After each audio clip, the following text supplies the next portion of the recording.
আজকের বিষয়টা অত্যন্ত গুরুত্বপূর্ণ, অত্যন্ত গুরুত্বপূর্ণ।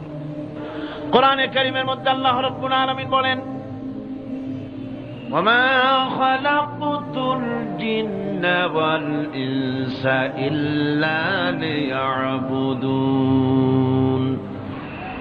আমি মানুষ এবং জিনকে সৃষ্টি করেছি শুধুমাত্র আমার ইবাদতের জন্য, আমার গোলামির জন্য, আমার আনুগত্যের জন্য। এখন এই ইবাদত আমাদের সৃষ্টি হয়েছে কিসের জন্য? জবাব দিতে হবে সকলকে, কি জন্য? ইবাদতের জন্য। আমি যে মাঝে মধ্যে প্রশ্ন করি তাতে কি আপনারা রাগ করেন নাকি? আমি আপনাদেরকে কষ্ট দেওয়ার জন্য প্রশ্ন করি না, এটি সুন্নতের একটি অংশ। রাসূল সাল্লাল্লাহু আলাইহি ওয়াসাল্লাম গুরুত্বপূর্ণ কথাগুলি সাহাবায়ে কিরামদেরকে 3 বার করে জিজ্ঞেস করতেন, যাতে করে কথাগুলি অন্তরের ভেতরে ঢুকে যায়, কলিজার ভিতরে ঢুকে যায়। আল্লাহ পাক আমাদের সৃষ্টি করেছেন ইবাদতের জন্য। কিসের জন্য? আমরা যেন তার গোলামি করি, সেই জন্য আল্লাহ পাক আমাদেরকে সৃষ্টি করেছেন, জিনদেরকেও সৃষ্টি করেছেন ইবাদতের জন্য। এই ইবাদত একটি ব্যাপক অর্থবোধক শব্দ।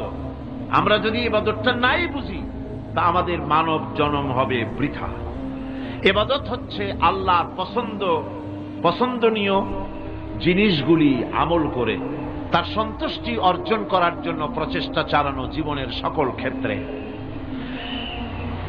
এর মধ্যে ইবাদতের ভিতরে এমন এক ব্যাপক অর্থ যে এর ভিতরে নামাজ, রোজা, হজ, যাকাত, সত্য কথা, আমানতদারি, দিয়ানতদারি, প্রতিবেশীর হক আদায় করা, মাতা পিতাকে শ্রদ্ধা করা, প্রতিবেশীর হক আদায় করা, স্ত্রীর হক আদায় করা, সৎ কাজের আদেশ করা, অসৎ কাজের নিষেধ করা, জিহাদ ফি সাবিলিল্লাহ করা, এই সব কিছুই হচ্ছে ইবাদতের মধ্যে শামিল।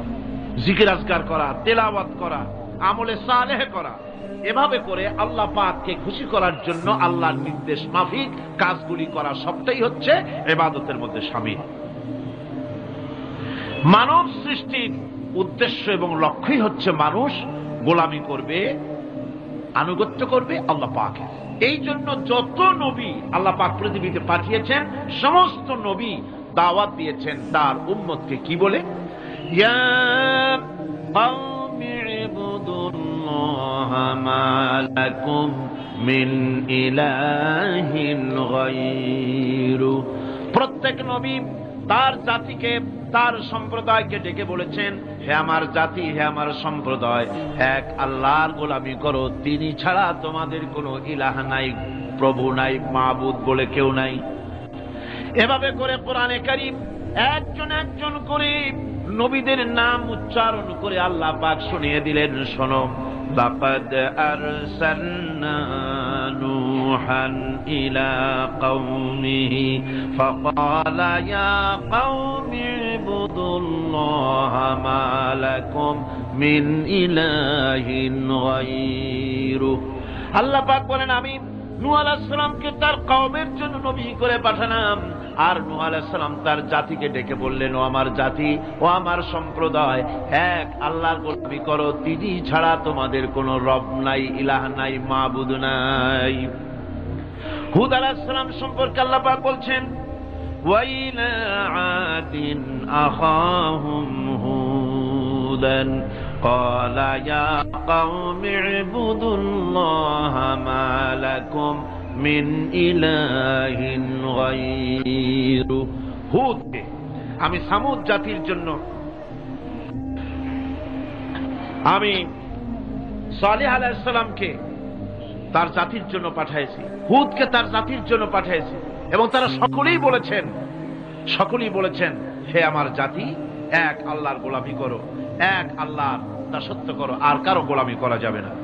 এভাবে করে শুআয়ব আলাইহিস সালাম সম্পর্কে আল্লাহ পাক বলেছেন, আমি মাদিয়ানবাসীদের জন্য তাকে পাঠিয়েছি এবং তাকে আমি বলেছি যে একমাত্র আল্লাহ পাকের গোলামি করো, জীবনের সকল ক্ষেত্রে তার আনুগত্য করো। আল্লাহ পাক এর পরে বলেন, শুধু নূহ, শুধু হুদ, শুধু সালেহ আর শুআয়ব নয়, শুধু মূসা আর ঈসা নয়, ওয়ালাকাদ বা'আসনা ফি কুল্লি উম্মাতির রাসূলা আন ইবুদুল্লাহা ওয়াজতানিবুত তাগুত। আমি প্রত্যেক জাতির জন্যই রাসূল প্রেরণ করেছি এবং সকলেই দাওয়াত দিয়েছেন, আন ইবুদুল্লাহ ওয়াজতানিবুত তাগুত, এক আল্লাহর গোলামি করো, এক আল্লাহর আনুগত্য করো, আর তাগুতকে বর্জন করো। তাগুত হচ্ছে সেই শক্তি যে শক্তি শুধু নিজেই আল্লাহর আইন অমান্য করে না, অন্যদেরকেও অমান্য করতে বাধ্য করে। তাকে কি বলা হয়? কোরআন বলছি, وما أرسلنا من قبلك من رسول إلا نوحي إليه أنه لا إله إلا أنا فاعبدون।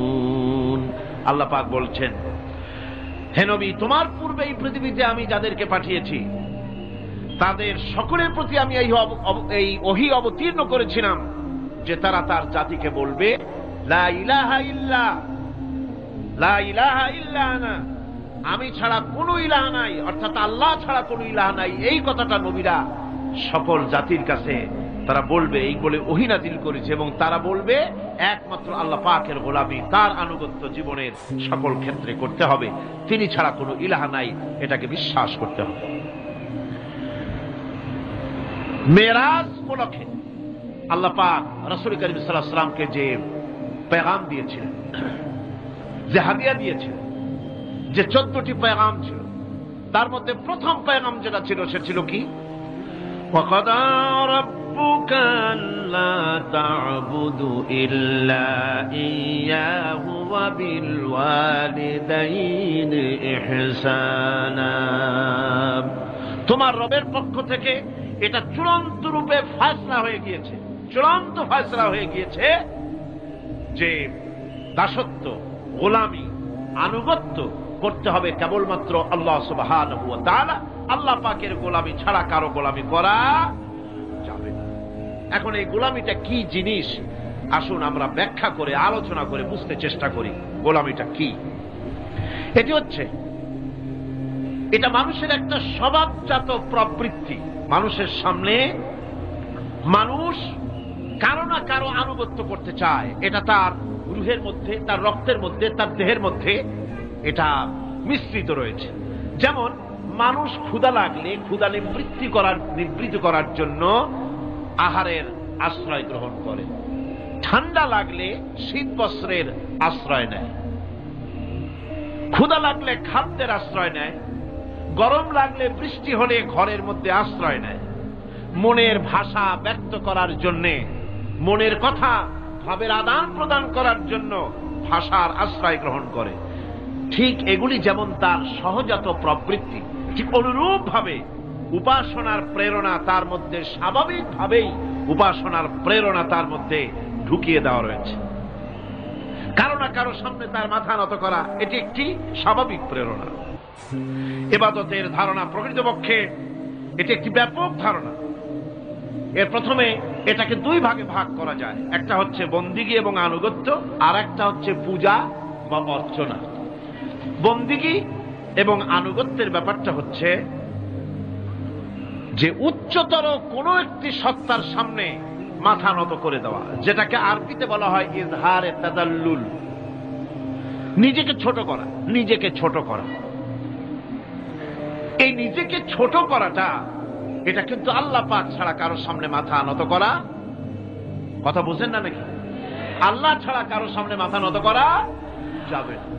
সুতরাং আজ ইজহারে তাদাল্লুল, ইজহারে তাদাল্লুল, মানুষ নিজেকে ছোট করবে কেবলমাত্র আল্লাহর কাছে। কার কাছে? আল্লাহ ছাড়া কারো সামনে মানুষ মাথা নত করতে পারবে না। এমনকি আমার দেশের কোর্টগুলিতে জজ সাহেবদেরকে বলা হয় মিলর্ড, আমার প্রভু। ব্রিটিশের শেখানো কথা, কোন মুসলমান উকিলের এমন কথা বলা উচিত নয়, জায়েজ নয়, হারাম। এ ধরনের কাস্টমস, এ ধরনের ট্র্যাডিশন উৎখাত করা উচিত। মাননীয় স্পিকার, মাননীয় জজ সাহেব, সম্মানিত জজ সাহেব এভাবে বলতে পারে, কিন্তু আমার প্রভু, প্রভু তো মুসলমানের একজন। প্রভু কয়জন? তার নাম কি? এই 4-5 জনে কইলেন আল্লাহ। আল্লাহর নাম নিতে দুঃখ লাগে, ভয় করে, লজ্জা করে, চিল্লা এখন প্রভুকে, আল্লাহ সুবহানাহু ওয়া তাআলা। সুতরাং তার সামনে মাথা নত করতে হবে। এখন বন্দিগি বা আনুগত্য, আমি এই জিনিসটা একটা দৃষ্টান্তের মাঝে আপনাদের সামনে পেশ করতে চাই। খুবই গুরুত্বপূর্ণ বিষয়, আপনারা শুনলে আশা করি আল্লাহ পাক আমাদেরকে ফায়দা দান করবেন। আমি দোয়া চাই এই গুরুত্বপূর্ণ বিষয়টি যেন বুঝিয়ে আপনাদের সামনে পেশ করতে পারি, আল্লাহ পাক যেন তৌফিক দান করেন। এই আনুগত্যটার একটা দৃষ্টান্ত ভাবে দেওয়া যায়, যেমন চাকর মনিবের আনুগত্য করে। চাকর কার আনুগত্য করে? মনিবের। মনিব যা বলে চাকর সেগুলিকে মান্য করে।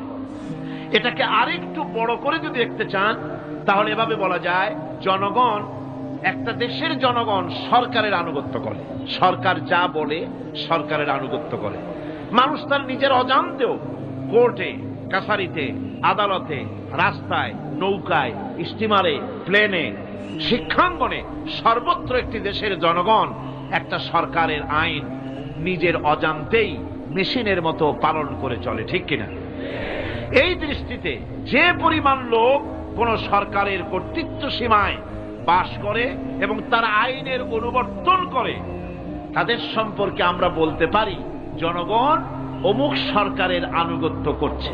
আর এটাকে যদি আরবিতে বলেন তাহলে বলা যায় এভাবে, জনগণ অমুক সরকারের ইবাদত করছে, আনুগত্য করছে, দাসত্ব করছে, গোলামি করছে। এবার এই ধারণাটিকে আরো একটু প্রশস্ত করে দিন, তাহলে আপনি দেখতে পাবেন। প্রথমে বললাম মনিবার চাকর, তারপর বললাম জনগণ আর সরকার। এবার এই দৃষ্টিকে আরো প্রশস্ত করে দিয়ে বিশ্বের দিকে তাকান, মহা শূন্যের দিকে তাকান। গাছপালা, তরু লতা, কীট পতঙ্গ সব যেন কারো আইন মেনে চলছেই তো মনে হয়, নাকি কন? এবার শুনুন আল্লাহ পাক কি বলছেন। আল্লাহ রাব্বুল আলামিন বলেন, আফাগায়রা দীনিল্লাহি ইয়াবগুন وله أسلم من في السماوات والأرض طوعا وكرها أفغير دين الله يبغون। তোমরা কি আমার দেওয়া জীবন ব্যবস্থাকে ছেড়ে দিয়ে অন্যের তৈরি করা কোন ব্যবস্থা তালাশ করো? ওয়ালাহু আসলামা মান ফিস সামাওয়াতি ওয়াল আরদ, অথচ আকাশে যা আছে, জমিনে যা আছে, সব কিছু আনুগত্যের মস্তক আমার সামনে মাথা নত করে দিয়েছে। সুবহানাল্লাহ, ঠিক কিনা? একটি ধূলি কণা থেকে শুরু করে নক্ষত্র লোক অবধি যা কিছু আমরা দেখতে পাই, যা দেখি না, সব হুকুম মানে কার? এই আইনের বৃদ্ধাচারণ করার ক্ষমতা কারো নাই। এটাকে বলা যায় গোটা বিশ্ব চরাচর আনুগত্য করছে, গোলামি করছে, ইবাদত করছে। কার করছে?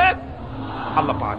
এটাকে ইংরেজিতে বলা হয় ল অফ নেচার, এটাকে আরবিতে বলা হয় কানুনে ফিতরত, এটাকে বাংলায় বলা হয় প্রকৃতির আইন।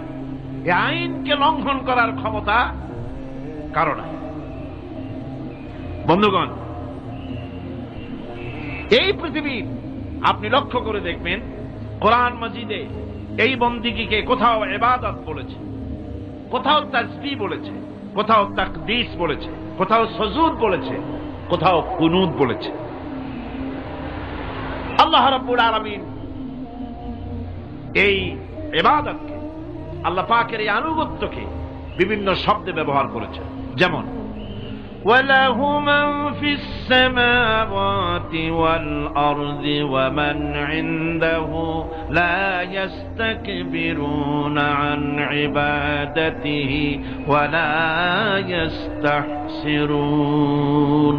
আসমান এবং জমিনে যা কিছু আছে সব আল্লাহ পাকের, আর যে সব ফেরেশতারা তার নিকটে আছে তারা সবাই আল্লাহ পাকের বন্দেগী করছে। আল্লাহ পাকের বন্দেগী করার ভিতরে কেউ ত্রুটি করছে না। ইউসাব্বিহুনাল লাইলা ওয়ান নাহারা লা ইয়াফতুরুন। তারা রাত দিন তার প্রশংসা কীর্তনে মাথা নত করে দিয়ে কোন রকমের বিশ্রাম ছাড়া, শৈথিল্য ছাড়া সব আল্লাহ পাকের জিকির করছে, তাসবিহ করছে, আনুগত্য করছে। আকাশের সমস্ত ফেরেশতারা, কত ফেরেশতা তার তো কোনো ঠিক ঠিকানা নাই। কত লক্ষ লক্ষ ফেরেশতা আছে শুধু রুকুর হালতে আছে, কেউ তো সেজদার হালতে আছে, কেউ তো কিয়ামের হালতে আছে, আর যার উপরে যে ডিউটি আছে সেই ডিউটি পালন করছে, সব আল্লাহ পাকের আনুগত্য করে চলছে। এভাবে করে আল্লাহ পাক বলছেন যে আমার আনুগত্য এবং আমার তাসবিহ, আমার গুণকীর্তন করার জন্য সবাই এর মধ্যে ব্যস্ত আছে। ইউসাব্বিহু লিল্লাহি মা ফিস সামাওয়াতি ওয়া মা ফিল আরদ আল মালিকিল কুদ্দুসিল আজিজিল হাকীম। ইউসাব্বিহু লিল্লাহি, তাসবিহ পড়ছে, সাব্বাহা ইউসাব্বিহু তাসবিহান, তাসবিহ পড়েছে, তাসবিহ পড়ছে, তাসবিহ পড়বে। কিয়ামত পর্যন্ত যা কিছু আছে আকাশে, যা কিছু আছে জমিনে, যা কিছু আছে এর মাঝখানে, সব তাসবিহ পড়ছে কার? আল্লাহ পাকের জিকির করছে, তাসবিহ করছে। হযরত ইউনূস আলাইহিস সালাম মাছের পেটে যখন ঢুকে পড়েছিলেন, যখন নিজের জীবন সম্পর্কে হতাশ হয়ে গিয়েছিলেন, তখন তিনি শুনতে পাচ্ছিলেন চতুর্দিকে যে সমস্ত জলচর প্রাণী আছে, হাত্তাকে সমুদ্রের তলদেশের, দরিয়ার তলদেশের বালুকণা, পাথরের নুড়ি, শৈবাল, সব কিছু থেকে আল্লাহ পাকের জিকির হচ্ছে। ভিতর থেকে আওয়াজ আসতেছে আল্লাহ আল্লাহ আল্লাহ আল্লাহ আল্লাহ আল্লাহ আল্লাহ আল্লাহ আল্লাহ, জোরে বলেন আল্লাহ আল্লাহ আল্লাহ আল্লাহ আল্লাহ আল্লাহ আল্লাহ। হযরত ইউনূস আলাইহিস সালাম তখন পড়লেন লা ইলাহা ইল্লা আনতা সুবহানাকা ইন্নী কুনতু মিনাজ জালিমিন। পড়েন সবাই, লা ইলাহা ইল্লা আনতা সুবহানাকা ইন্নী কুনতু মিনাজ জালিমিন। লা ইলাহা ইল্লা আনতা, তুমি ছাড়া কোনো ইলাহ নাই। আমি তোমার প্রশংসা করছি, আমি তোমার পবিত্রতা ঘোষণা করছি। আমি নিজের উপর জুলম করেছি। গাছপালা, তরুলতা সব তাসবিহ পড়ছে, জিকির করছে কার? আল্লাহ পাক। এই জন্য রাসূল কারীম সাল্লাল্লাহু আলাইহি ওয়াসাল্লাম বলেছেন, গাছের পাতাটিও ছিঁড়ো না, প্রয়োজন হলে গাছটা কেটে ফেলো, কিন্তু বিনা প্রয়োজনে গাছের পাতাও ছিঁড়ো না, কারণ গাছের পাতা আল্লাহ পাকের জিকির করছে। কার জিকির করে? গাছপালা, তরুলতা, কীট পতঙ্গ সব আল্লাহ পাকের তাসবিহ করছে, জিকির করছে। কোরআনে কারীম বলছে ওয়ালিল্লাহি মুলকুস সামাওয়াতি ওয়াল আরদি ওয়া ইলাল্লাহিল মাসীর। আকাশ মণ্ডল এবং জমিনের বাদশাহী আল্লাহ পাকের, এবং তারই কাছে আমাদের সকলকে ফিরে যেতে হবে। মালিক হচ্ছেন তিনি, আর তার তাসবিহ আকাশ জমিন, যা দেখতে পাই, যা দেখতে পাই না, এর মধ্যস্থিত যা কিছু আছে সব কিছুই আল্লাহ পাকের তাসবিহ গুণকীর্তনে সব নিরত আছে। অন্য আয়াতে আল্লাহ পাক বলেন ওয়ালাহু মান ফিস সামাওয়াতি ওয়াল আরদি কুল্লুন লাহু কানিতুন। আসমান এবং জমিনে যা আছে তা সবই আল্লাহর নির্দেশের সামনে মাথা নত করে দিয়েছে। শুধু তাই নয়, আশ-শামসু ওয়াল কমারু বিহুসবানিন ওয়ান নাজমু ওয়াশ-শাজারু ইয়াসজুদান।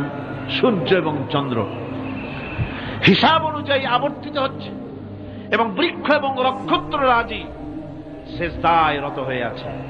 সব আল্লাহ পাকের সামনে মাথা নত করে দিয়েছে। এই ইবাদত, তাসবিহ, আজ্ঞা অনুবর্তিতা, নিয়মানুবর্তিতা, সচেতনতা, সকল কিছু সকলেই মিলে আল্লাহ পাকের একটি ধূলিকণা থেকে শুরু করে পাহাড় পর্বত পর্যন্ত সব আল্লাহর নিয়ম কানুন মেনেই চলছে। আপনি দেখতে পাচ্ছেন সমুদ্রে যে জোয়ার এবং ভাটা হয়, কার নির্দেশে হয়? কার নির্দেশে হয়? আরো লক্ষ্য করুন, সমুদ্রের পানি লবণাক্ত। এই নোনা পানি, সমুদ্রের নোনা পানিগুলি পদ্মা, মেঘনা, যমুনা, ব্রহ্মপুত্র, শীতলক্ষা, সুরমা, এসব মিষ্টি পানির ভিতরে জোয়ারের টানে লবণাক্ত পানিগুলি ঢুকে যায়, আবার ভাটির টানে মিষ্টি এলাকার পানিগুলি সব গিয়ে সমুদ্রের মধ্যে নোনা পানির মধ্যে চলে যায়। মাঝখানে কোনো পার্টিশন নাই, মাঝখানে কোনো হেজাব নাই, কোনো বেড়া নাই, বাদ নাই, অথচ নোনা পানি মিষ্টি পানির ভিতরে গিয়ে মিষ্টি পানিরে নোনা বানায় না, নোনা পানি মিষ্টি এলাকায় গিয়ে মিষ্টি পানিরে নোনা বানাইতে পারে না। এই যে আল্লাহ পাকের হুকুম মেনে সব চলতেছে, জোয়ার ভাটাগুলি হতেছে, রাত আর দিন চলতেছে। রাত 12টার সময় সূর্য এসে বলে না রাত সর, আমি এখন দিন বানায় ভালাবো। বেলা 12টার সময় রাতের আগমন ঘটতে পারে না। লাশ-শামসু ইয়ানবাগী লাহা আন তুদরিকাল কমারা ওয়ালাল-লাইলু সাবিকুন নাহার ওয়া কুল্লুন ফী ফালাকিন ইয়াসবাহুন। সূর্য চাঁদকে অতিক্রম করতে পারে না, চাঁদ সূর্যকে অতিক্রম করতে পারে না, কারো সঙ্গে কারো বাধা হয় না, টক্কর লাগে না। সব আল্লাহ পাকের হুকুম মেনে ইলা আজালিন মুসাম্মা, নির্ধারিত সময় পর্যন্ত সবাই যাতায়াত করবে। শুধু তাই নয়, আল্লাহ পাকের এক বিরাট সিস্টেম, এক বিরাট কুদরতের মাধ্যমে গোটা পৃথিবী চলছে, এর কোনো পরিবর্তন হবে না। নারকেল গাছে কোনোদিন বেল হবে না, বেল গাছে কোনোদিন তাল হবে না, কাঁঠাল গাছে কোনোদিন খেজুর হবে না, আবার খেজুর গাছে কোনোদিন লিচু হবে না। হবে নাকি? ওয়ালান তাজিদা লিসুন্নাতিল্লাহি তাবদীলা। আমার প্রকৃতির আইনের মধ্যে, আমার ল অফ নেচারের ভেতরে কোনো পরিবর্তন হবে না, সবগুলি আমার আইন মানতে হবে। এখন হতে পারে এমন যে ব্যক্তি আল্লাহরে মানে না, ব্যক্তি বোঝেন না নাকি বোঝেন না, একটা মানুষ আল্লাহরে মানে না, ও না মানতে পারে। যে জিহ্বাটে দিয়া বলে দেয়ার ইজ নো গড, স্রষ্টা বলতে কেউ নাই, যে জিহ্বাটে দিয়া বলে সে জিহ্বা হুকুম মানে কার? আল্লাহ পাকের হুকুম মানে। কিরকম? জিহ্বার উপরে যদি তিতা রাখা আপনি বলেন তিতা থুইছি তাতে কি হয়েছে, খবরদার তিতার টেস্ট নিবি না, তিতা টক এই টেস্ট দিতে পারবি না, আপনার কথা জিহ্বা শুনবে? শুনবে। ওর উপরে যে নির্দেশটা আছে সেই নির্দেশ অনুযায়ী সে কাজ করবে।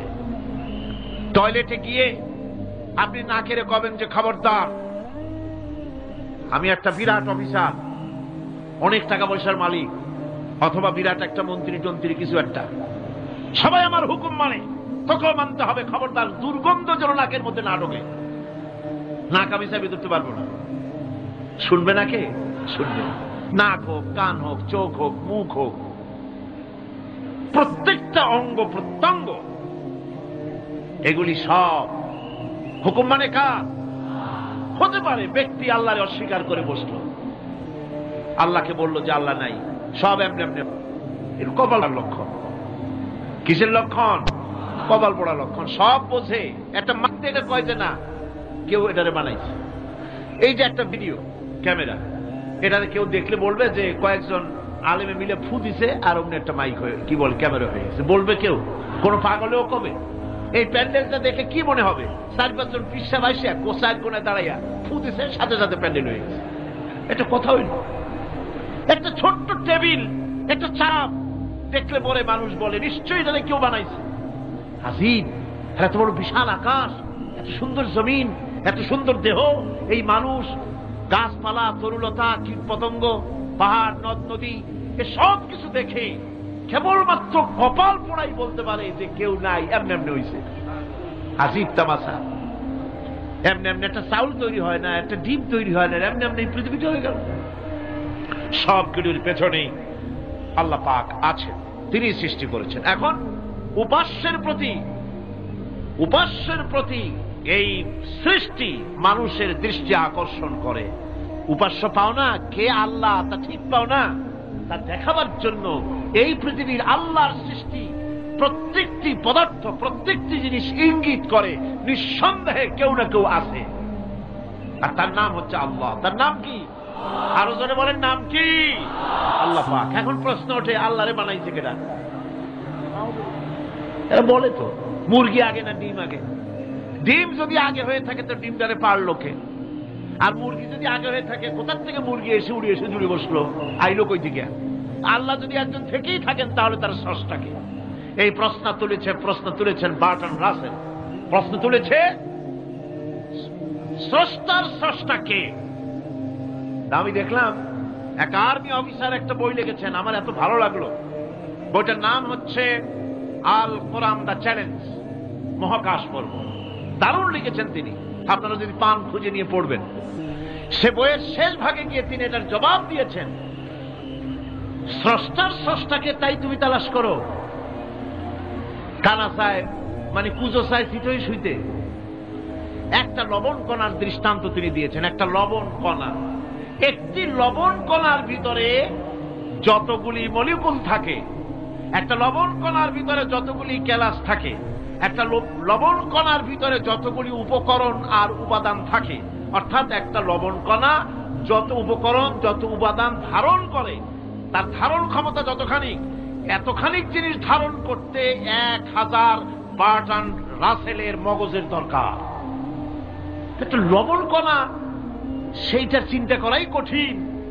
আর এত বড় মহাবিশ্ব যিনি সৃষ্টি করেছেন তার স্রষ্টাকে তালাশ করতে চাও, এটা কি স্বাভাবিক কথা? এটা পাগলের প্রশ্ন হতে পারে, এটা পাগলের প্রশ্ন হতে পারে। গ্যাগারিন টিটপ প্রথম মহাশূন্যচারী ছিল।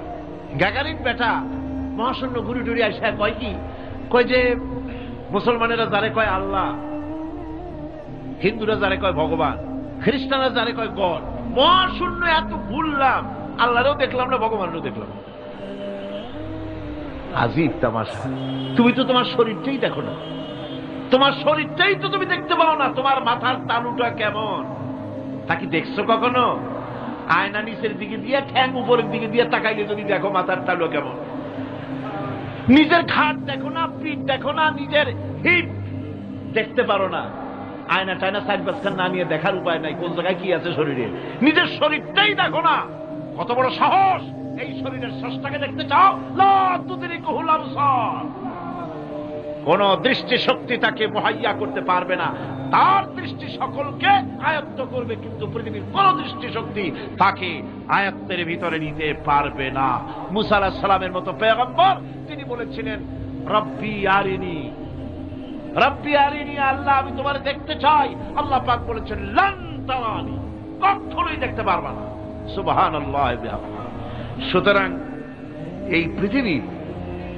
এই পৃথিবীর সবকিছু ইঙ্গিত করে যে একজন আছেন।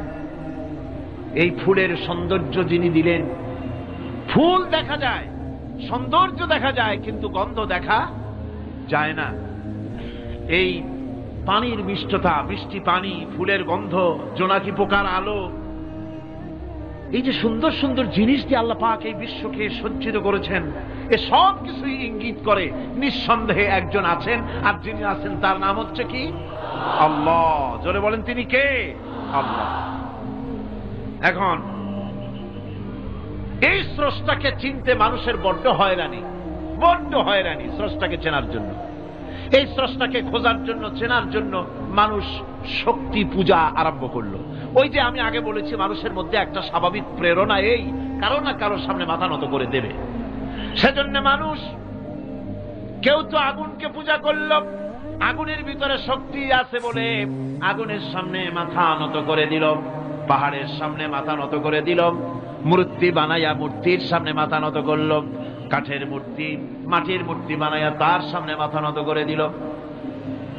এগুলির সামনে যদি তুমি মাথা নত করলে, এগুলি কি মাছির মতো একটা ছোট্ট প্রাণীও বানাতে পারবে? এই চ্যালেঞ্জ কার?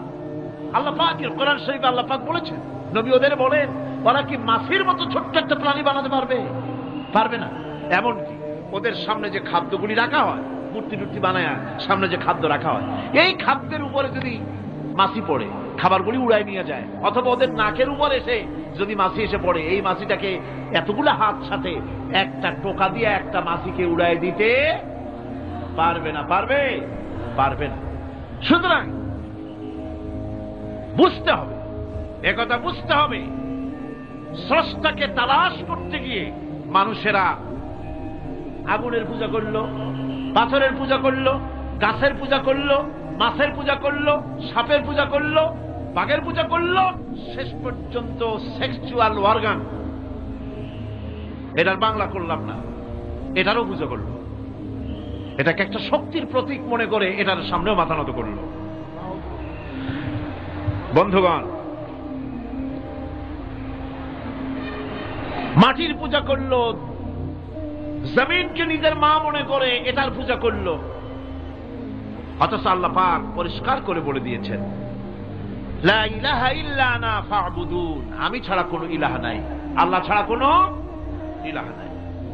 কোরআনে কারীম বলছে, ইন্নাল্লাযীনা তাদউনা মিন দুনিল্লাহি ইবাদুন আমসালুকুম। আল্লাহ পাক বলেন, আমাকে বাদ দিয়ে তোমরা যার সামনে মাথা নত করো, যার সামনে পূজা করো, অর্চনা করো, বন্দিগি করো, ওটা তোমার মতো আমার আরেকটি গোলাম।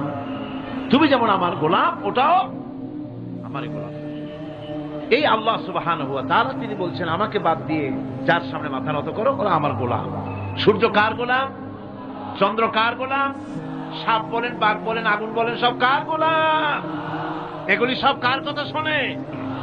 আগুন যতই পূজা করেন, আগুনের মধ্যে আপনি পড়লে আগুন কি ছাড়বে? ছাড়বে না। তবে হ্যাঁ, আগুনের মালিক যদি বলে তাহলে ছাড়িয়ে দেবে, ঠিক কিনা? ইব্রাহিম আলাইহিস সালামকে আগুনের ভিতরে যখন ফেলে দেওয়া হচ্ছে, ফেরেশতা বলতেছিল, আমার কাছে সাহায্য চাও, আগুন থেকে বাঁচায় দেই। হযরত ইব্রাহিম বলেছিলেন, আমার তো পরীক্ষা হতেছে, ইমতিহান হতেছে, আমাকে ডিস্টার্ব করো না, আমি তোমার কাছে কেন সাহায্য চাইবো? আমি আগুনে পুড়লে পরে আমার মাবুদ, আমার খোদা, আমার আল্লাহ তিনি যদি খুশি হন, তাহলে আমার এমন আল্লাহকে খুশি করার জন্য 1000 বার পড়তে রাজি আছি। তোমার কাছে কেন সাহায্য চাইবো? আমি তো অন্ধ, আল্লাহর ইবাদত করি না যিনি আমার দুঃখ দুর্দশা নিজের চোখে না দেখেন। আগুনের মধ্যে পড়ে গেলেন। আল্লাহ পাক আগুনকে অর্ডার করে দিলেন, ইয়া নারু কুনি বারদাও ওয়া সালামান আলা ইব্রাহিম। আগুন, আমার ইব্রাহিমের জন্য ঠান্ডা হয়ে যা, শান্তিদায়ক ঠান্ডা হয়ে যা। তাহলে দেখা গেল আগুনের মালিক হচ্ছেন আল্লাহ পাক। আল্লাহ পাক আজও যদি কোনো পূজা করা রাখবে না আগুনের পূজা করা তো হারাম। আগুন হচ্ছে আল্লাহর গোলাম, আল্লাহর সৃষ্টি, এটা হচ্ছে মাখলুক, আল্লাহ হচ্ছেন খালিক। বিশ্বকবি, কবি সম্রাট আল্লামা ডক্টর ইকবাল কি সুন্দর করে বলেছেন, আজ ভি হো জো ইব্রাহিম কা ইমা পয়দা, আজ ভি হো জো ইব্রাহিম কা ইমা পয়দা, আগ কর সকতি है एक अंदाज गुलिस्तान पैदा। ইব্রাহিমের ঈমান যদি আজও কোথাও হয় বিদ্যমান, করতে পারেন অগ্নিকুণ্ডে খুবসুরত এক গুলিস্তান। এখনো যদি ইব্রাহিমের ঈমান যদি কারো মধ্যে জাগ্রত হয় আর তাকে যদি আগুনে ভালানো হয়, সে আল্লাহ আজও আছেন না? নাই? আছে কিনা? আল্লাহু লা ইলাহা ইল্লা হুয়াল হাইয়ুল কাইয়ুম। পড়েন সবাই, আল্লাহু লা ইলাহা ইল্লা হুয়াল হাইয়ুল কাইয়ুম। তিনি সদা জাগ্রত, তিনি চিরঞ্জীব। সুতরাং মহান শক্তিধর আল্লাহ পাক তার হচ্ছে সব গোলাম। তুমি গোলাম হইয়া আর এক গোলামের কাছে হাত পাতো, সে তোমারে কিচ্ছু দিতে পারবে না। আমি দৃষ্টান্ত দিদিকে বলি, একজন ভিক্ষুক সে যদি আর একজন ভিক্ষুকের কাছে গিয়ে বলে, ভাই আমারে 10টা টাকা দাও, সে 10 টাকা পাবে কই? সারাদিন খয়রাত করিয়া পাইছে মোটে 5 টাকা, তোমার তো 10 টাকা দিতে পারবে না। ও ভিক্ষুক, তুমিও ভিক্ষুক। সুতরাং গোটা বিশ্ববাসী হচ্ছে আল্লাহ পাকের কাছে ভিক্ষুক। সবগুলি কি ভিক্ষুক? প্রধানমন্ত্রী হোক, প্রেসিডেন্ট হোক, প্রধান সেনাপতি হোক, আল্লাহ পাকের দরবারে এগুলি কিচ্ছুই না, গোলাম। এগুলি সব কি? গোলাম আর গোলাম। সুতরাং মাথা নত করা যাবে না কারো সামনে।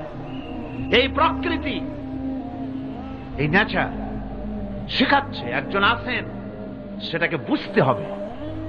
বোঝার জন্য আল্লাহ কি দিয়েছেন? কি? বোঝার জন্য আল্লাহ পাক মানুষকে ব্রেন দিয়েছেন, বিবেক দিয়েছেন, শোনার জন্য কান দিয়েছেন, দেখার জন্য চোখ দিয়েছেন। আল্লাহ পাক বলছেন লাহুম কুলুবুন লা ইয়াফকাহুনা বিহা ওয়া লাহুম আয়ুনুন লা ইউবসিরুনা বিহা ওয়া লাহুম আযানুন লা ইয়াসমাউনা বিহা উলাইকা কাল আনআম বাল হুম আযাল উলাইকা হুমুল গাফিলুন। আমি যাদেরকে কান দিয়েছিলাম, কলব দিয়েছিলাম, বিবেক দিয়েছিলাম, বিবেক দিয়ে সব বুঝলো, কিন্তু আমারে বুঝলো না। বিবেক দিয়া সব বুঝলো, বিবেক দিয়া সমস্ত জিনিস, নিজের স্বার্থের জিনিসগুলি বুঝলো, কিন্তু আল্লাহকে বুঝলো না। কান দিয়েছিলাম শোনার জন্য, কান শুনলো, বাজে কথা শুনলো, সব শুনলো, কিন্তু হকের দাওয়াত তার কানের মধ্যে ঢুকলো না। হক বুঝলো না, হক শুনলো না, হক দেখলো না, সত্যকে চিনতে পারলো না। আল্লাহ পাক বলেন উলাইকা কাল আনআম, এরা হলো চতুষ্পদ জানোয়ার, জানোয়ার পশু। আল্লাহ কয় না খালি পশু কইলে সারে না, বাল হুম আযাল, একেবারে পশুর চাইতেও নিকৃষ্ট। কারণ কি? কারণ হলো পশু অবিশ্বাসী নয়, পশু অবিশ্বাসী নয়, পশু কাফের নয়, পশু মুশরিক নয়, পশু মুরতাদ নয়, পশু নাস্তিক নয়, ঠিক কিনা? সুতরাং পশুর চাইতেও খারাপ, পশুর চাইতেও খারাপ। পশু যেটা বোঝে তাও বোঝে না। পশু তো অন্তত মালিকের আনুগত্য করে, তার কথা শোনে, যার খায় তার কথা শোনে। কুত্তাটাও, কুকুরও যার খায় তার কথা শোনে, ঠিক কিনা গণ? অথচ যে আল্লাহ রাব্বুল আলামিন খেতে দিলেন, পড়তে দিলেন, সব কিছু দিলেন, তার ইবাদতটা বুঝতে চেষ্টা করলো না, তার ইবাদত বুঝতে চেষ্টা করলো না, তার গোলামি করতে জানলো না। সুতরাং এগুলি হচ্ছে উলাইকা কাল আনআম, এগুলি চতুষ্পদ জন্তু এবং জানোয়ারের মতো, বরং তার থেকেও নিকৃষ্ট। মানুষকে আল্লাহ পাক জ্ঞান দিয়েছিলেন, সেই জ্ঞান দিয়ে সে দূরবীন আবিষ্কার করলো, জ্ঞান দিয়ে দূরবীন আবিষ্কার করলো, যাতে করে শকুনের চাইতেও তীক্ষ্ণ দৃষ্টি সম্পন্ন হয়। সে গাড়ি আবিষ্কার করলো যাতে করে চিতাবাঘের চাইতেও বেশি দৌড়াইতে পারে। সে সাবমেরিন আবিষ্কার করলো যাতে করে মাছের চাইতেও বেশি দ্রুতগামীও চলতে পারে পানির তলা দিয়া। সব কিছুই করলো, কিন্তু তার মনুষ্যত্বকে বাড়াইতে পারল না, মনুষ্যত্বকে বাড়াতে পারল না। এই মনুষ্যত্বই ছিল সবচেয়ে বড় জিনিস। কবি বলছেন মুঝে ये डर है कि दिले जिंदा तू ना मर जाए, मुझे ये डर है कि दिले जिंदा तू ना मर जाए, कि जिंदगानी इबारत है तेरे जीने से। मुझे ये डर है कि दिले जिंदा तू ना मर जाए, আমার এই ভয় হয় হে আমার জীবন্ত আত্মা তোর না অপমৃত্যু হয়ে যায়। কারণ তোর যদি অপমৃত্যু হয় তাহলে আমার তো বেঁচে থাকার কোনো লাভ নাই।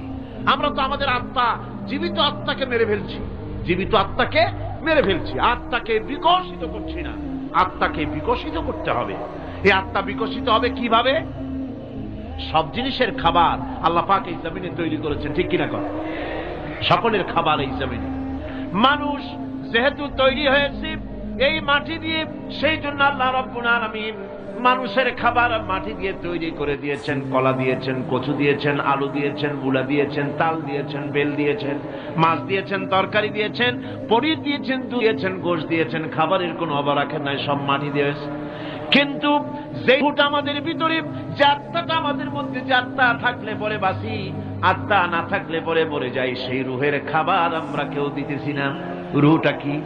আল্লাহ পাক বলছেন নবী আপনাকে প্রশ্ন করা হয় ওয়ায়াসআলুনাকা আনির রূহ কুলির রূহু মিন আমরি রাব্বি।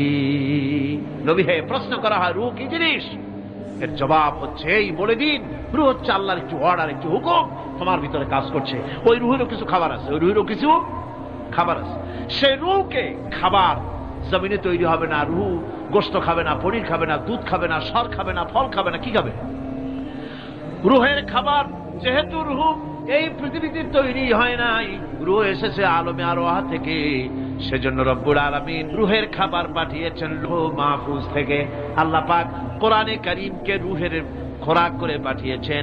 রুহকে যদি বাঁচাতে চান তাহলে তার একমাত্র খাদ্য হতেছে তেলাওয়াতে কোরআন।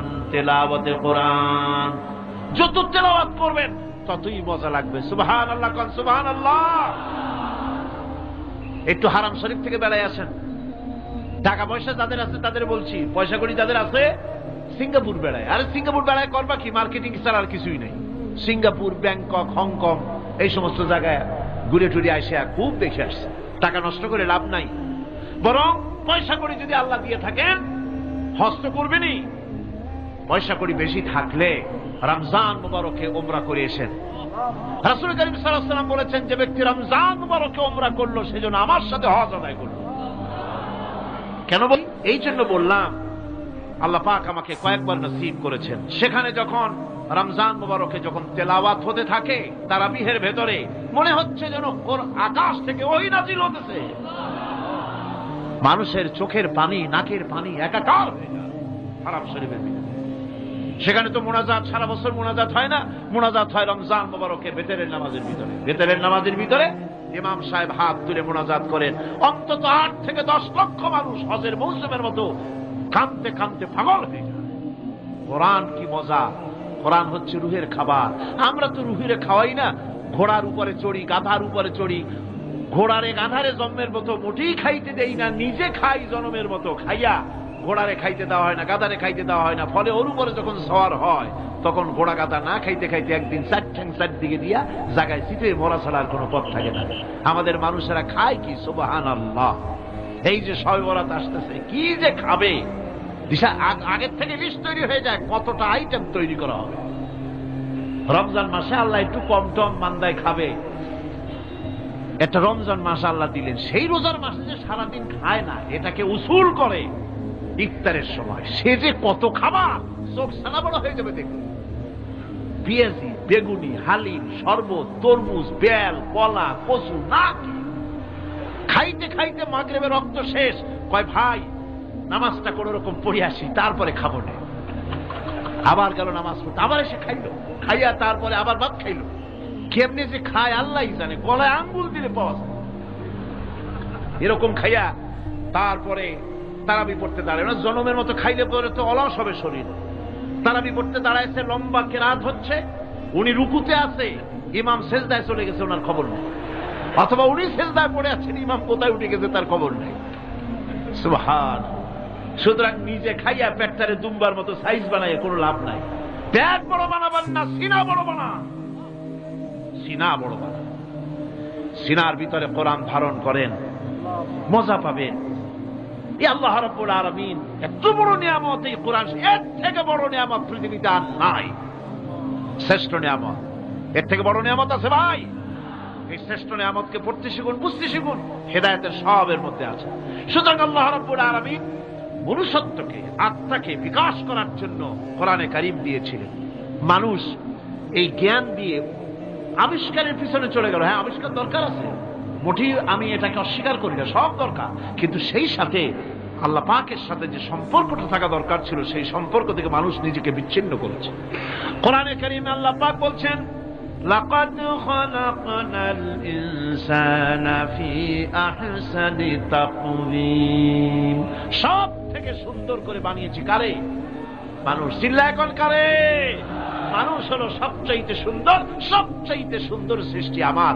ওগুলা, এই মানুষগুলি হচ্ছে আশরাফুল মখলুকাত। মানুষ কি মখলুকাত? সৃষ্টির সেরা। আপনারা সৃষ্টির সেরা হইলেন কি দিয়া? আপনারা কি বাঘের মতো দৌড়াতে পারেন? বল্লার মতো হুল ফুলাইতে পারেন? কুত্তার মতো কামড়াইতে পারেন? হাতির মতো শক্তি আছে? গরিলার মতো শক্তি আছে? মাছের মতো সাঁতরাইতে পারেন? সাপের মতো ক্রুদ্ধতা আছে? সিংহের মতো হিংস্রতা আছে? তো কিসের, কোন দিক থেকে আপনি আশরাফুল মখলুকাত হলেন? আশরাফুল মখলুকাত হয়েছেন জ্ঞানের কারণে। কিসের কারণে? সেই জ্ঞানটার জন্যই তো আপনি সৃষ্টির সেরা। এই সৃষ্টির সেরা মানুষ, সুন্দর মানুষ, এই মানুষগুলি সুম্মা রাদাদনাহু ফি আসফালা সাফিলিন। সুম্মা রাদাদনাহু আসফালা সাফিলিন। এই মানুষ নিচে নামতে নামতে এত নিচে নামে, শয়তান অবাক হয়ে গালে হাত দিয়া নিচের দিকে তাকাইয়া দেখে আর চিন্তা করে এর দূর নামলো কেমনে। শয়তান অবাক হয়ে যায় মানুষের অবস্থা দেখে। আজ America, British parliament, American parliament আইন পাস করে পুরুষে পুরুষে বিবাহ জায়েজ করে দিয়েছে সেখানে। নাউযুবিল্লাহি মিন যালিক। শয়তানের চাইতে অনেক কিছু। শয়তান ওই সব কাম জানেও না, বোঝেও না। শয়তান তো ভালো, কুত্তাও জানে না, ঠিক কিনা কর? কুকুরেও সমকামিতা করে না, শুয়ারেও করে না, গাধায়ও করে না। মানুষ কোথায় নামছে? এই মানুষ সৃষ্টির সেরা বানিয়েছিলাম, শয়তানের চাইতে নিকৃষ্ট হয়ে গেল। আল্লাহ পাক বলেন, ইল্লাল্লাযীনা আমানু ওয়া আমিলুস সালিহাতি ফালাহুম আজরুন গায়রু মামনুন। কিন্তু যারা ঈমান এনেছে, আমলে সালেহ করেছে, তাদের জন্য রয়েছে অফুরন্ত পুরস্কার। এই অফুরন্ত পুরস্কার আল্লাহ রাব্বুল আলামিন দান করবেন যারা নাকি মুমিন বান্দা, যারা নাকি ইবাদত করবে তাদের জন্য। এখন আমি আপনাদেরকে বলতেছিলাম যে ইবাদত গোলামি অর্থে, এর গোলামির পূর্ণ অর্থ সেটা হচ্ছে যে ব্যক্তি, পরিবার, সমাজ ও রাষ্ট্র, জীবনের সকল ক্ষেত্রে গোলামি করতে হবে কার? আল্লাহ পাক। এই ইবাদত শব্দটাকে কোরআনে কারিমে কয়েকটা অর্থে ব্যবহার করা হয়েছে, সে অর্থগুলি আমাদের জানা দরকার। যেমন ইবাদত এবং দাসত্ব অর্থে আল্লাহ পাক বলছেন, সুম্মা আরসালনা মূসা ওয়া আখাহু হারুনা বিআয়াতিনা ওয়া সুলতানিম মুবিন। অথবা মূসা এবং তার ভাই হারুনকে আমার নিদর্শন দিয়ে তাদেরকে সুস্পষ্ট রূপে প্রমাণ সহ ফেরাউন এবং তার সভাসদের কাছে আমি পাঠিয়ে দিলাম। তারা যখন তাদের কাছে গিয়ে দ্বীনের দাওয়াত দিল, তখন তারা কি বলল?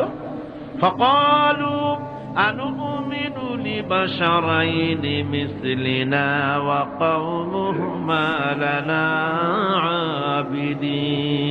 আবিদুন। আমি যখন তাদেরকে পাঠালাম, তারা যখন দ্বীনের দাওয়াত দিলেন, ইবাদতের দাওয়াত দিলেন, তখন তারা বলল, আমরা কি এমন আমাদেরই মতো দুজন মানুষের আনুগত্য করব? এখানে আবেদুন অর্থাৎ দাসত্ব, আমরা কি তার দাসত্ব করব? এই দাসত্ব একমাত্র আল্লাহরই হতে পারে, আর কারো হতে পারে না। সেজন্য কোরআনে কারীম অন্যত্র বলছে, ইয়া আইয়ুহাল্লাযীনা আমানু কুলু মিন তাইয়্যিবাতি মা রাযাকনাকুম ওয়াশকুরু লিল্লাহি ইন কুনতুম ইয়্যাহু তা'বুদুন। হে ঈমানদারেরা, তোমরা যদি আমার ইবাদত করো, তবে আমি তোমাদেরকে যে সব পবিত্র জিনিস দান করেছি তা খাও এবং আল্লাহর শুকর আদায় করো। তো ইবাদত আল্লাহ পাকের করলে আল্লাহ পাক তাদেরকে খেতে দিবেন, পড়তে দিবেন, সবকিছু আল্লাহ পাক করে দিবেন। তো আল্লাহ পাকের ইবাদত করতে হবে, আল্লাহ পাকের উপর ঈমান আনতে হবে, আর তাগুতকে অস্বীকার করতে হবে। অন্য আরেকটি আয়াতে কথাটা এভাবে এসেছে, ফামান ইয়াকফুর বিত্তাগুতি ওয়া ইউমিন বিল্লাহি ফাকাদ ইসতামসাকা বিল উরওয়াতিল উসকা লা ইনফিসামা লাহা ওয়াল্লাহু সামিউন আলীম। ফামান ইয়াকফুর বিত্তাগুত, যে ব্যক্তি তাগুত অস্বীকার করল, ওয়া ইউমিন বিল্লাহ এবং আল্লাহর উপর ঈমান এনেছে, ফাকাদ ইসতামসাকা বিল উরওয়াতিল উসকা, সে এমন এক মহান অবলম্বন ধারণ করলো যে কোনো জিনিসই তাকে বিচ্ছিন্ন করে দিতে পারবে না। এমন এক মহান অবলম্বন ধারণ করেছে। সুতরাং আল্লাহর উপর ঈমান আনতে হবে, তাগুতকে অস্বীকার করতে হবে। ইবাদত জীবনের সকল ক্ষেত্রে করতে হবে কার? আল্লাহ পাক। কোরআনে কারীম বলছে, এর আগে আমি প্রথমে শুনিয়েছি, সমস্ত নবীরা, আম্বিয়া আলাইহিমুস সালাম, তারা তার নিজের জাতিকে গোলামীর জন্য দাওয়াত দিয়েছেন আল্লাহ পাকের বলেছেন আমার জাতি একমাত্র নবী মুহাম্মদ রাসূলুল্লাহ সাল্লাল্লাহু আলাইহি ওয়াসাল্লাম আমার জাতি তিনি বলেন নাই, তাকে দিয়ে আল্লাহ পাক বলেছেন ইয়া আইয়ুহান নাসু উবুদু রাব্বাকুমুল্লাযী খালাকাকুম ওয়াল্লাযীনা মিন ক্বাবলিকুম লাআল্লাকুম তাত্তাকুন। ইয়া আইয়ুহান নাসু উবুদু রাব্বাকুমুল্লাযী খালাকাকুম, রাব্বাকুম উবুদু রাব্বাকুম আই আতিউ রাব্বাকুম, গোলামি করো, আনুগত্য করো, দাসত্ব করো তোমার সেই প্রভুর, সেই রবের যিনি তোমাকে সৃষ্টি করেছেন, তার আনুগত্য জীবনের সব ক্ষেত্রে করো। এক জায়গায় করলে হবে না, সব জায়গায় করলে হবে। জীবনের সমস্ত কাজটাই হলো ইবাদত হবে যদি মুসলমান আল্লাহর হুকুম মাফিক তার জীবনকে পরিচালনা করে। আপনার চোখের চাহনিটাও তো ইবাদত হবে। সুবহানাল্লাহ। এই চোখ দিয়ে গুনাহ কামাই করা যাবে, আবার এই চোখ দিয়ে সব কামাই করা যাবে।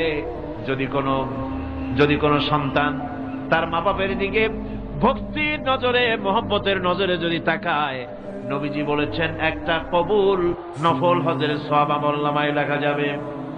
সাহাবীরা প্রশ্ন করেছেন যদি কেউ 100 বার তাকায় তো কি হবে?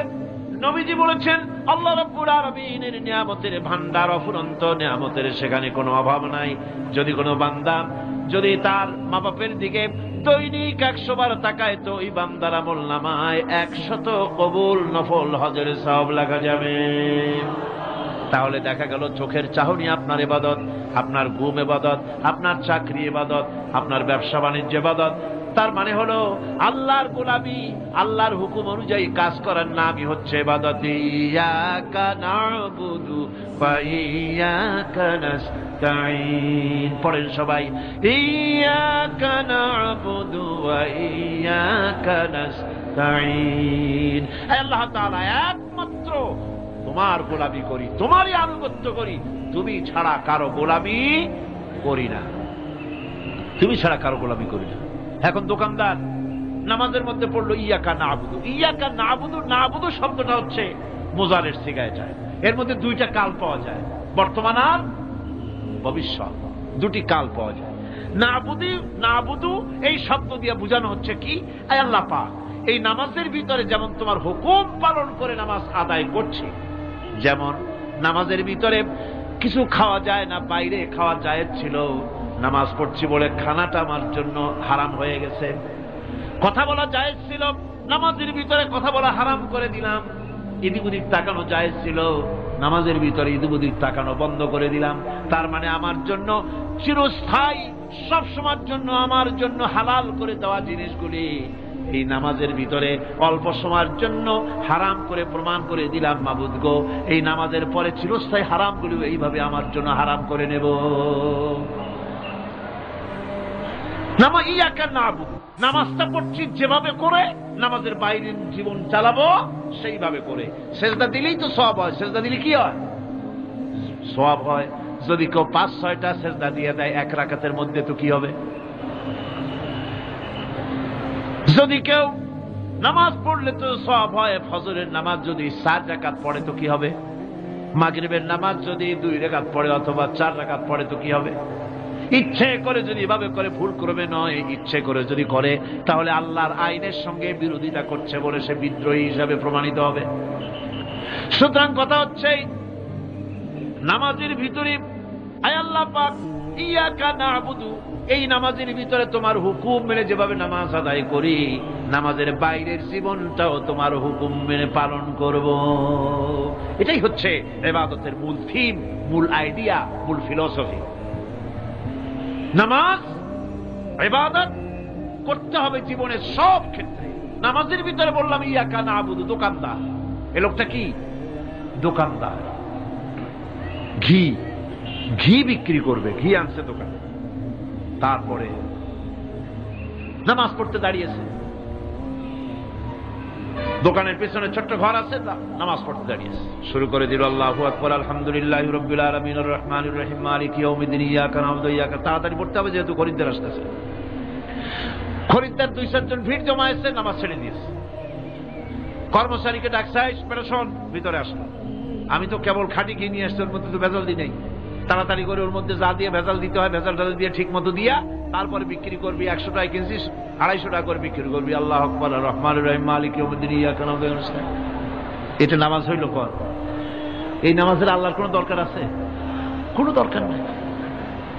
ইবাদত তো হবে নামাজ তার হুকুমে, ব্যবসা তার হুকুমে। নামাজে সেজদা দিব যার হুকুমে, রোজা রাখবো তার হুকুমে, নামাজ পড়বো যার হুকুমে, অর্থনীতি চালাবো তার হুকুমে, নামাজ পড়বো যার হুকুমে, আমার দেশের কলকারখানা চলবে, নামাজ পড়বে যার হুকুমে, পার্লামেন্ট চলবে তার হুকুমে, নামাজ পড়বো যার হুকুমে, রাজনীতি চলবে তার হুকুমে। এর উল্টা পাল্টা যদি হয় মুসলমান মানতে পারে কখনই। সুতরাং মুসলমানকে আনুগত্যের মস্তককে অবনত করে দিতে হবে আল্লাহ পাকের সামনে। আল্লাহর সঙ্গে আর বান্দার সঙ্গে হক আছে, বান্দার উপরে আল্লাহর হক এবং আল্লাহর উপরে বান্দার হক কি, এ ব্যাপারে একটি হাদিস আপনাদেরকে শোনানো যায়। হাদিসটি হচ্ছে ওয়ান মুআজ বিন জাবাল রাদিয়াল্লাহু তাআলা আনহু قال كنت رديف النبي صلى الله عليه وسلم على حمار فقال لي يا معاذ أتدري ما حق الله على العباد وما حق العباد على الله। হযরত মুআজ বিন জাবাল রাদিয়াল্লাহু তাআলা আনহু বলেন যে আমি রাসূল করিম সাল্লাল্লাহু আলাইহি ওয়াসাল্লামের পেছনে তার গাধায় সওয়ার ছিলাম। তিনি আমাকে জিজ্ঞেস করলেন, মুআজ তুমি কি জানো বান্দার উপরে আল্লাহর হক কি এবং আল্লাহর উপরে বান্দার হক কি? তিনি বললেন, আল্লাহু ওয়া রাসূলুহু আ'লামু, আল্লাহ এবং তার রাসূল খুব ভালো করে জানেন। রাসূল করিম সাল্লাল্লাহু আলাইহি ওয়াসাল্লাম জবাব দিলেন, ক্বালা হাক্কুল্লাহি আলাল ইবাদ আন ইয়া'বুদুহু ওয়া লা ইউশরিকু বিহি শাইয়্যা ওয়া হাক্কুল ইবাদি আলাল্লাহ আন লা ইউ'আযযিবু মান লা ইউশরিক বিহি শাইয়্যা। আল্লাহর নবী বলেন, বান্দার উপরে আল্লাহর উপরে বান্দার হক হতেছে, আল্লাহর উপরে বান্দার হক হতেছে বান্দা আল্লাহ পাকের ইবাদত করবে, আল্লাহর গোলামি করবে, আল্লাহর আনুগত্য করবে, দাসত্ব করবে। সেই আনুগত্য, ইবাদত আর গোলামির ভিতরে কাউকে শরীক স্থাপন করবে না। বান্দার উপরে আল্লাহর হক হতেছে যেই বান্দা আল্লাহ পাকের ইবাদত করবে, গোলামি করবে, আর কোন শিরক করবে না। কিয়ামতের দিন ওই বান্দা সম্পর্কে আল্লাহর হক হবে বান্দাকে জাহান্নামের আগুন আল্লাহ পাক হারাম করে দিয়ে তার জান্নাত দিয়ে দিবেন। এটাই হলো বান্দার উপর আল্লাহ পাকের হক। সুতরাং ইবাদত হবে সলিড কার জন্য? আল্লাহ পাকের জন্য। জোরে বলেন কার জন্য? একমাত্র, কেবলমাত্র, শুধুমাত্র আল্লাহ পাকের জন্য গোলামি হবে। সেই গোলামির কথাটাই আমরা কোরআনে কারীমের মধ্যে সূরা ফাতিহায় প্রত্যেক দিন প্রতি রাকাতে আমরা পড়ি, ইয়্যাকা না'বুদু ওয়া ইয়্যাকা নাস্তাঈন। আয় আল্লাহ তাআলা, কেবলমাত্র তোমার ইবাদত করি, কেবলমাত্র তোমারই দাসত্ব করি, আর কারো আনুগত্য দাসত্ব করি না। এই গোলামি, এই দাসত্ব আল্লাহ পাক আমাদেরকে করার তৌফিক দান করুন। আমরা বলি আমিন। আমাদের জীবনে ওঠায় বসায়, চলায় ফেরায়, বক্তৃতায়, ভাষণে, বিয়েতে, শাদীতে, আমাদের ইলেকশনে, আমাদের নির্বাচনে, আমাদের অর্থনীতিতে, রাজনীতিতে, আমাদের সমাজনীতিতে, পরিবারের নীতিতে, জীবনের সব ক্ষেত্রে আমরা গোলামি যেন করতে পারি কার? আল্লাহ পাকের। নামাজের ভিতরে যে কথাটা বলি, এই কথাটা যেন আমাদের বাস্তব জীবনে আমরা কার্যকরী করতে পারি। আল্লাহ পাক যেন তৌফিক দান করেন। মুনাজাতের জন্য দাঁড়ানো লোকেরা সব বসেন। আল্লাহুম্মা আমিন। রব্বানা যালামনা আনফুসানা ওয়া ইন লাম তাগফির লানা ওয়া তারহামনা লানাকুনান্না মিনাল খাসিরিন। আয় আল্লাহ তাআলা, তোমার পবিত্র কালামুল্লাহ শরীফের, তোমার পবিত্র কালামের ব্যাখ্যা করে তোমার বান্দাদেরকে সাথে নিয়ে আমরা সব গোলামেরা একত্রিত হয়ে তোমার দরবারে হাত তুলেছি। মেহেরবানি করে আমাদের আলোচনা, জিকির, আজকার, তেলাওয়াতের সওয়াব রাসূল করিম সাল্লাল্লাহু আলাইহি ওয়াসাল্লামের রূহ মুবারকে পৌঁছায় দাও। আয় আল্লাহ তাআলা, আমাদের মধ্য থেকে যাদের মা বাপ দুনিয়া থেকে বিদায় হয়ে গেছে, কবরগুলিকে জান্নাতের টুকরায় পরিণত করে দাও রব্বুল আলামিন। আয় আল্লাহ তাআলা, সারা জীবন গুনাহ করে করে আমরা আমাদের জীবন নষ্ট করে ফেলেছি। দয়া করে আমাদের তামাম জিন্দেগির গুনাহ খাতা মাফ করে দাও। রব্বানা তাকাব্বাল মিন্না ইন্নাকা আনতাস সামিউল আলিম ওয়া তুব আলাইনা ইন্নাকা আনতাত তাওয়াবুর রহিম।